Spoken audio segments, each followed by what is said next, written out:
ओम गंगणपते नमः। जय माता तारा। पारसर ज्योतिर्विज्ञान में आप सभी दर्शकों का हार्दिक अभिनंदन है। आज दुर्गा सप्तशती के द्वितीय चरित्र के मध्यम चरित्र के द्वितीय अध्याय के विषय में कथा कहते हैं। पूर्व में विनियोग, हाथ में जल लेकर ओम मध्यम चरित्रश्च इस प्रकार कहें, और भगवती जगदम्बा के मध्य चरित्र का विनियोग करें। इस मध्य चरित्र के विष्णु भगवान ऋषि, महालक्ष्मी देवता, उष्णिक छंद, शाकंभरी शक्ति, दुर्गा बीजम, वायु तत्व और यजुर्वेद का स्वरूप इसे माना गया है। श्री महालक्ष्मी की प्रसन्नता के निमित्त मध्य चरित्र की कथा का पाठ करते हैं। यह विनियोग में वर्णित है। भगवती का ध्यान करते हैं। कमलासन पर आसीन प्रसन्न वदना महिषासुरमर्दनी भगवती श्री महालक्ष्मी का ध्यान करता हूँ, जिनके हाथ में रुद्राक्ष की माला, फरसा, गदा, बाण, वज्र, पद्म, धनुष, कुंडिका, दंड, शक्ति, खड्ग, ढाल, शंख, घंटा, सुरापात्र, शूल, पास, चक्र सुशोभित हैं। उन महालक्ष्मी माता की मैं उपासना करता हूँ, उनका मैं ध्यान करता हूँ। देखिए, भगवती महालक्ष्मी हाथ में अक्षमाला अर्थात रुद्राक्ष की माला को धारण करती हैं। परम शैव हैं, परम शैव ही रुद्राक्ष की माला को धारण करते हैं। फरसा जैसा भगवान शंभु का दिया हुआ अस्त्र धारण करती हैं। काली कुल से इनका संबंध नहीं बताते, काली कुल से संबंध रखती हैं। सुरापात्र हाथ में रखती हैं। पाश अर्थात इस जगत में बंधन पर इनका नियंत्रण है, इसलिए पाश नाम का जो अस्त्र है उसको धारण करती हैं, जो वरुण का है। शक्ति, दंड, खड्ग सौम्य मूर्ति होने के साथ साथ ये संपूर्ण शक्ति का भी समावेश रखती हैं, जो इनके ध्यान में समाहित है। आगे की कथा कहते हैं। इससे पूर्व की कथा में श्रावणी मनवंतर में सुरथ नाम के राजा और समाधि नाम के साधु ने जो मेघातिथि ऋषि से प्रश्न किया था, उसके उत्तर में मेघातिथि ऋषि ने इन्हें महामाया के स्वरूप का दर्शन कराया था तथा बताया था कि अब उनके प्रभाव की महिमा कहते हैं। तो ऋषि ने कहा, प्राचीन काल में देवताओं और दानवों में 100 वर्षों तक तुमुल युद्ध हुआ था। इस युद्ध में दानवों का स्वामी महिषासुर तथा देवताओं के अधिपति इंद्रदेव थे। उस भीषण द्वंद्व युद्ध में देवताओं की सेना महाबलवान दैत्य के आगे न रुक सकी। समस्त देवताओं पर विजय लाभ करके दैत्यराज महिषासुर ने इंद्र के सिंहासन पर अपना आधिपत्य जमा लिया। तदंतर हारे हुए सभी देवगण सृष्टिकर्ता ब्रह्मा जी को आगे कर कर उस स्थान पर गए जहां भगवान शंभु, सदाशिव तथा विष्णु भगवान विराजमान थे। वहां जाकर देवताओं ने महिषासुर के शौर्य तथा अपने पराजय का प्रारंभ से लेकर अंत तक वर्णन किया। देवताओं ने कहा, भगवन्न महाबली महिषासुर सूर्य, चंद्र, अग्नि, वायु, इंद्र, यम, वरुण तथा अन्य देवताओं के अधिकार हस्तगत करके स्वयं ही सब देवों का स्वामी बन गया है। अर्थात 10 दिशाओं का के स्वामियों की गुणवत्ता उसने धारण कर ली है। उस विधर्मी महिषासुर ने सभी देवों को उनके स्थान से हटा दिया है और अब वे निष्कासित देव भूतल पर मनुष्यों के समान भटक रहे हैं। असुरों की यह सारी घटना मैंने आप लोगों के सम्मुख निवेदन कर दी है। अब हम सब देवगण आपकी शरणागत आए हुए हैं। आप विचार करके उस दानव के वध का कोई उपाय बतलाइए। देवताओं के मुख से ऐसी बात सुनकर भगवान विष्णु और शिव जी दैत्यों पर बहुत ही कुपित हुए। इस कांड से उन देवाधिदेव की भौहें चढ़ गई और मुख टेढ़ा हो गया, अर्थात भगवान को क्रोध आ गया। तदंतर अत्यंत क्रोधित चक्रपाणी भगवान विष्णु के मुख से एक महान तेज का आविर्भाव हुआ। फिर ब्रह्मा जी और भगवान शंकर के शरीर से भी वैसे ही तेज निकलने लगा। इस प्रकार इंद्रादि अन्य देवों के शरीर से भी उसी प्रकार का तेज पुंज उत्पन्न हुआ। उस तेज के निकलने के बाद ही में सभी तेज पुंज परस्पर मिलकर एक हो गए। जो है महान तेन पुंज ज्वलंत पर्वत के सदृश जान पड़ने लगा। देवताओं ने देखा कि उसकी ज्वालाएं समस्त दिगंतों में व्याप्त हो रही हैं, अर्थात उसका तेज, उसकी ज्वालाएं चारों दिशाओं, 10 दिशाओं, ऊपर तथा नीचे सब जगह विद्यमान होने लगा। समस्त देवों के शरीर से प्रादुर्भाव वह तेज पुंज अतुलनीय था। उसकी किसी के समान तुलना नहीं की जा सकती। उसको शब्दों में नहीं बांधा जा सकता। उसके विषय में देखने वाला जो वर्णन कर सकता है वह अन्य अन्य वर्णन नहीं किया जा सकता। उस तेज पुंज के साथ मिलित होने से वह नारी के रूप में परिवर्तित हो गया और अपने प्रकाश से प्रकाशित होकर त्रिलोक्य में छा गया। अर्थात देवता भी जहां तहां देखते थे तो उसी के तेज को देखते थे। भगवान शिव के शरीर से निकले हुए तेज के द्वारा महामाया देवी का मुख प्रकट हुआ। यमराज के तेज से भगवती के सिर के केस उत्पन्न हुए। विष्णु भगवान के तेज से उनकी भुजाओं का निर्माण हुआ और चंद्रमा के तेज से स्तनद्वय प्राप्त हुए। इंद्र के तेज से कटिभाग, कमर का भाग, वरुण के तेज से जंघा तथा पैरों की पिंडलियां और पृथ्वी के तेज से नितंब की उत्पत्ति हुई। भगवान ब्रह्मा जी के तेज से दोनों पैर तथा सूर्य के तेज से उंगलियां उत्पन्न हुई। अष्टवसुओं के तेज से हाथों की उंगलियां और कुबेर के तेज से नासिका का निर्माण हुआ। प्रजापति के तेज से दंतावली तथा अग्नि के तेज से तीनों नेत्रों का प्रादुर्भाव हुआ। संध्या के तेज से भ्रुकुटी और वायु के तेज से कान प्राप्त हुए। इसी प्रकार अन्य सभी देवों के मिलित तेज से भगवती देवी के शरीर के भिन्न भिन्न अंग उत्पन्न हुए। संपूर्ण देवों के मिलित तेज से प्रादुर्भाव उस देवी की मूर्ति को देखकर महिषासुर द्वारा संतप्त देवता लोग अत्यंत प्रमुदित हुए। देवताओं को लगने लगा कि ये भगवती हमें विजय अवश्य प्रदान कराएंगी। पिनाकी भगवान शंकर ने अपने प्रमुख अस्त्र शूल में से एक शूल उन्हें प्रदान किया। फिर भगवान विष्णु ने अपने चक्र से दूसरे नए चक्र का निर्माण करके भगवती जगदम्बा को प्रदान किया। वरुण देव ने शंख, अग्निदेव ने शक्ति, वायुदेव ने धनुष तथा बाण से पूरित दो तरकस भगवती जगदम्बा को अर्पित किए। सहस्त्रलोचन देवराज इंद्र ने अपने वज्र से निर्मित एक वज्र तथा ऐरावत हाथी से उतारकर एक घंटा अर्पण किया। यमराज ने कालदंड द्वारा प्रादुर्भूत दंड तथा वरुण ने पास, प्रजापति ने स्फटिक की माला और सृष्टिकर्ता ब्रह्मा ने उन्हें अपना कमंडलू अर्पित कर दिया। देवी के समस्त रोमकूपों में सूर्य ने अपनी रश्मियों का तेज भर दिया। काल ने उन्हें अपनी चमचमाती हुई तलवार और ढाल दे डाली। इक्सिर सागर ने उज्ज्वल हार, कभी जीर्ण न होने वाले दो दिव्य अस्त्र वस्त्र तथा दिव्य चूड़ामणि, दो कुंडल, कड़े, समुज्ज्वल अर्धचंद्र, भुजाओं के लिए केयूर, बाहू में धारण करने वाला बाजूबंद प्रदान किया। दोनों चरणों में धारण करने के लिए विमल नुपुर, गले की उत्तम हंसली और सभी उंगलियों में धारण करने के लिए रत्न जटित अंगूठियां भी अर्पित की।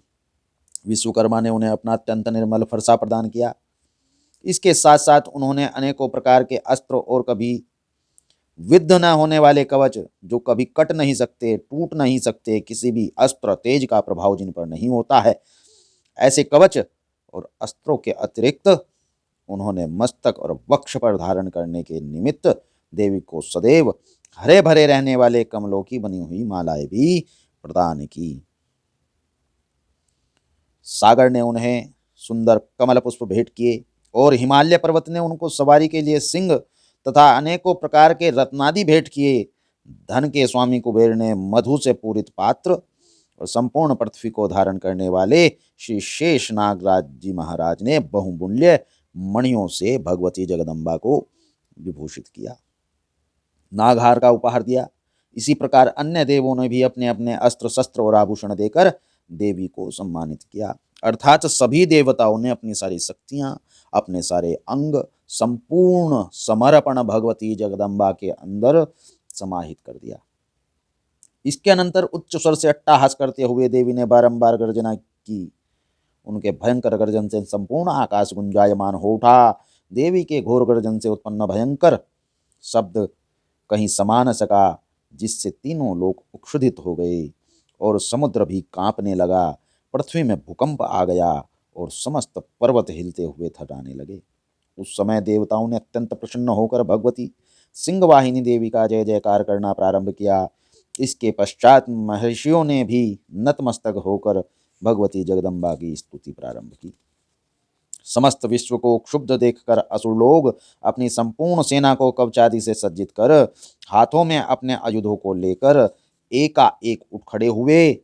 उस समय महिषासुर अत्यंत क्रुद्ध होकर बोल उठा, आह, यह सब क्या हो रहा है? तदंतर संपूर्ण असुरों से घिरा हुआ वह महिषासुर देवी के भयंकर नाद की ओर लक्ष्य करके दौड़ पड़ा। उसने सबसे आगे जाकर देखा, वह देवी अपनी अलौकिक प्रतिभा से त्रैलोक्य को प्रकाशित कर रही थी। उनके पदभार से पृथ्वी रसातल में बोझित होकर देवी दबी जा रही थी। मस्तक के मुकुट से आकाश में रेखा सी खिंची हुई दिख रही थी तथा वे अपने धनुष के टकार से सप्त पाताल लोकों को क्षुभित कर रही थी। अपनी सहस्त्र भुजाओं से देवी समस्त दिशाओं को आच्छादित करके खड़ी थी। इसके पश्चात देवी के साथ दैत्यों का घनघोर युद्ध प्रारंभ हो गया।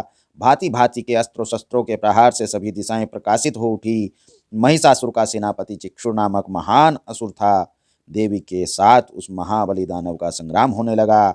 चामर नामक असुर देव दानवों की चतुरंगणी सेना को साथ लेकर युद्ध में भिड़ गया। 60,000 रथियों को अपने साथ लेकर उदग्र महाबली दानव भी युद्ध में आ पहुंचा। 1 करोड़ सेना लेकर महाहनु नामक असुर ने युद्ध में भाग लिया। असिलोमा नामक महान दानव 500 रथियों के साथ युद्ध स्थल में आ पहुंचा। उसके शरीर के रोंगटे तलवार की धार के सदृश तीखे और पहने थे। यह कहा जाता है, यह विवेचना है कि यह जो असिलोमा नामक राक्षस था, दानव था, इसके चलने मात्र से रण में लाखों करोड़ों वीर मृत्यु की भेंट चल जाते थे और इसके पास इसी के समान 500 महादानव थे, क्योंकि इसके रोम कूट इतने तीव्र थे जिस प्रकार स्याही का कांटा। और यह जब चलता था तो यह कवच आदि अन्य सैनिकों के सभी काट डालता था। इतना महाबली दानव, इतना महान वर को प्राप्त करने वाला दानव। उस रणभूमि में भास्कर नामक दैत्य अपने साथ 60 लाख सेना लेकर लड़ने लगा। परिवारित नामक असुर हाथी सवार, घुड़सवार आदि की टोलियों के साथ 1 करोड़ की विशाल सेना के साथ युद्ध भूमि में उतर आया। बिडाल नामक दैत्य 500 करोड़ रथियों के साथ लड़ने लगा। इनके अतिरिक्त और भी सहस्त्रों महादैत्य रथ, हाथी और घुड़सवारों की सेना की सहायता से युद्ध करने में लग गए। उस रणस्थल में कोटि कोटि सहस्त्र रथ, हाथी और घोड़ों की सेना से घिरा हुआ स्वयं महिषासुर उपस्थित था। इतनी प्रबल संख्या यह युद्ध पृथ्वी पर ही नहीं, आकाश, पाताल तथा समस्त जगत में विद्यमान हो रहा था। बुराई, असत्यता, अंधकार, प्रकाश पर विजय प्राप्त करने के लिए एकत्रित हो गई थी तथा प्रकाश की हानि के लिए वह अपने सर्वस्व से युद्ध करने के लिए तैयार थी। वे अगणित दानव देवी के साथ तोमर, भिंदीपाल, शक्ति, मूसल, खड्ग, परशु और पट्टिस नामक अस्त्र शस्त्र का प्रहार करते हुए युद्ध में लगे थे। कुछ एक दैत्यों ने मिलकर देवी पर शक्ति का प्रहार किया, कुछ एक ने अपने पांस फेंके, कुछ अन्य दैत्यों ने देवी के वध के उद्देश्य से उन पर खड्ग का प्रहार किया। देवी ने क्रुद्ध होकर लीला स्वरूप अपने अस्त्र शस्त्रों की भीषण वर्षा से इन दानवों के निक्षिप्त अस्त्रों को सहज में ही काट दिया। उनके मुख कमल पर परिश्रम का क्वलांत का लेमास्त्र भी चिन्ह नहीं दिखाई पड़ता था। देवता और ऋषि उनका स्तुतिगान कर रहे थे तथा वह माया, महामाया परमेश्वरी उन दैत्य पर अपने अस्त्र शस्त्रों की बौछार कर रही थी। जगदम्बा का स्वरूप पर्वत के ज्वलंत के समान था। ज्वाला इतनी तीव्र थी कि जितने अधिक उसकी ओर बढ़ें सबको जलाकर राख कर दे, काट कर रक्त को सुखा दे। इतना भीषण जगदम्बा का स्वरूप उस समय पर था। देवी का वाहन सिंह भी क्रुद्ध होकर अपने गर्दन के केसों को हिलाता हुआ दैत्यों की सेना में इस प्रकार भ्रमण करने लगा, मानो किसी वन में दावाग्नि फैलकर क्रमश बढ़ती ही जा रही हो। देवी ने रणस्थल में युद्ध करते हुए दानवों के साथ जितने श्वास छोड़े वे सभी सैकड़ों हजारों गणों के रूप में परिणित हो गए और हाथ में परशु, भिंदीपाल, खड्ग तथा पट्टिस आदि अस्त्रों द्वारा दानवों से युद्ध करने में लग गए। भगवती जगदम्बा की एक हुंकार से ही लाखों करोड़ों दैत्य मारे जाते थे तथा श्वास के तीव्र भाव को छोड़ते ही अनगिनत पुरुष सभी अस्त्रों से सज्जित होकर बलाबल से पूर्ण होकर उत्पन्न हो जाते थे, उठते ही युद्ध करने लगते थे तथा दैत्यों का संहार इस प्रकार करते थे जिस प्रकार दैत्य यहाँ हो ही ना। परंतु अधिक संख्या में होने पर भी, बहुत अधिक संख्या में होने पर भी दैत्य युद्ध में लड़ते ही जा रहे थे। देवी की शक्ति से बाधित गण लोग असुरों का संहार करते हुए नगाड़े, शंख आदि बाजे बजाने लगे। उस सम्रांगण में कितने ही गण मृदंग आदि बाजे बजा रहे थे। इसके पश्चात देवी ने त्रिशूल, गदा, तलवार चलाकर तथा शक्ति को वर्षा करके सैकड़ों असुरों का विनाश कर दिया। इतने ही नहीं, राक्षसों को घंटे की भयंकर आवाज से अचेत करके वध कर दिया। अनेकों दैत्य को देवी ने अपने पास में बांधकर भूमि पर घसीटा और कितने ही दानव उनकी पैनी तलवार के प्रहार से दो दो टुकड़ों में विभक्त हो गए। यहाँ घंटे का उल्लेख किया गया है। इस प्रकार जात को समझ लो। यदि आप नित्य घंटा बजाते हैं, मंदिर का घंटा बजाते हैं, मंदिर में जाकर घंटानाद करते हैं, अपने घर में घंटी बजाते हैं, तो आप कलेश का विनाश करते हैं, दैत्य बुद्धि का विनाश करते हैं, आसुरी बुद्धि का विनाश करते हैं, दुर्गुणों का विनाश करते हैं तथा जैसे ही दुर्गुणों का विनाश होगा, सद्गुणों की उत्पत्ति स्वतः से हो जाएगी। कितने ही राक्षस उनकी गदा के आघात से आहत होकर धराशायी हो गए। कितने ही मूसल की चोट खाकर आहतावस्था में मुख से खून उगलने लगे। शूल के प्रहार से वक्षस्थल फट जाने के कारण कितने ही दैत्य भूमि पर गिर गए। देवी की बाण वृष्टि से कितने ही दैत्यों का कटी प्रदेश भंग हो गया। बाज पक्षी की तरह वेग से झपटने वाले दानव अपने प्राणों को त्याग करने लगे। कितने ही राक्षसों की भुजाएं घात से छिन्न भिन्न हो गई। कितनों की गर्दनें कट गई। मूर्ख यह नहीं जानते थे कि तुम संख्या में चाहे जितने भी अधिक हों, तुम काल के गाल में कूद रहे हो, मृत्यु की गोद में कूद रहे हो। भगवती जगदम्बा ने वही स्वरूप धारण कर रखा था जिस प्रकार मृत्यु समस्त जगत में रूप धारण करती है। एक ही अक्षण में पता नहीं कितने कितने जीवों के प्राण को हरण कर लेती है। चूंटू के, उड़ते हुए पक्षियों के, चलते हुए पशुओं के, मनुष्यों के, अन्य अन्य जीवों को मृत्यु हर क्षण निगल रही है। भगवती जगदम्बा तो उस मृत्यु के कोटि कोटि गुण तक अधिक शक्ति को रखती थी। तो यह दैत्य यह नहीं समझ पाए कि तुम मृत्यु के गाल की ओर बढ़ रहे हो। कितनों के मस्तक खंड खंड होकर भूमि पर गिरने लगे। कुछ दैत्यों के शरीर बीच के भाग से ही विदीर्ण हो गए। कितने राक्षस जंगाहीन हो जाने से धरती पर गिर गए। देवी ने कितने ही दैत्यों के एक बाहा, एक पैर तथा एकाक्ष करके दो टुकड़ों में विदीर्ण करके उनका संहार कर डाला।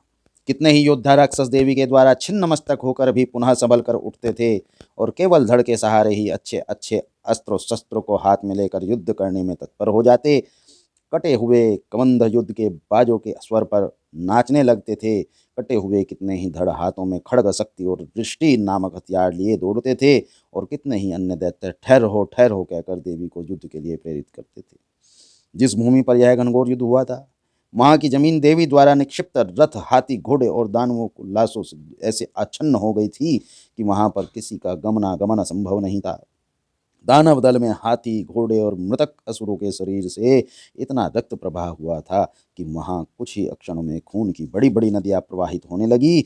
जिस प्रकार तृण समूह और काष्ठ की विशाल राशि को अग्नि कुछ भी क्षणों में भस्म कर देती है, उसी प्रकार जगजननी जगदम्बा ने असुरों के उस विशाल सैन्य समूह की अक्षण भर में नष्ट कर डाला। देवी का सिंह भी अपने गर्दन के बालों को हिला हिलाकर घोर गर्जना कर रहा था। कितने ही दैत्यों की उस गुरु गर्जन से ही मानो प्राण पखेरु निकले जा रहे थे। देवी के गणों ने भी उन दानवों के साथ ऐसा भीषण युद्ध किया जिससे आकाश में दर्शक बने देवता गण भी बहुत ही प्रसन्न हुए और उन पर आकाश मार्ग से सुमन की वृष्टि करने लगे, फूल बरसाने लगे और उनका मनोबल बढ़ाने लगे। इति श्री द्वितीय अध्याय मार्कंडे प्राणे श्रावणिके मंत्रे देवी महात्म्ये महिषासुर सैन्यवधो नाम द्वितीयो अध्यायः। शुभम भवतु। माँ तारा तथा भगवान गणपति आपका कल्याण करें।